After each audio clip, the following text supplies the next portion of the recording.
পাবনায় private car নিয়ন্ত্রণে হারিয়ে নিহত ৬। পাবনার ঈশ্বরদীতে প্রাইভেট কার নিয়ন্ত্রণ হারিয়ে গাছের সঙ্গে ধাক্কা লেগে ৬ জন নিহত হয়েছে। এ ঘটনায় আরও ২ আহত হয়েছেন। গুরুতর আহতাবস্থায় তাদের হাসপাতালে ভর্তি করা হয়েছে। গৃহ ম্যাক্রন প্রতিবার ৪ জুলাই রাত ৯টার দিকে ঈশ্বরদী উপজেলার পাবনা ঈশ্বরদী রাজশাহী মহাসড়কের দাসুরিয়া সুগার মিলের সামনে এই ঘটনা। তাৎক্ষণিকভাবে হতাহতদের পরিচয় পাওয়া যায়নি। বিষয়টি নিশ্চিত করে ঈশ্বরদী থানার ওসি তদন্ত মনিরুল ইসলাম জানান, রাতে ঈশ্বরদী থেকে পাবনার দিকে যাচ্ছিল প্রাইভেট কারটি।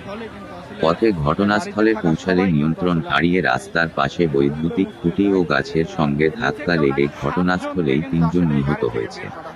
আহতদের উদ্ধার করে হাসপাতালে নেওয়া হলে কর্তব্যরত চিকিৎসক আরও ২ জনকে মৃত ঘোষণা করেন। এখনও নিহত ও আহতদের নাম পরিচয় পাওয়া যায়নি। এ বিষয়ে আমাদের উদ্ধার কার্যক্রম চলছে বলেও জানান।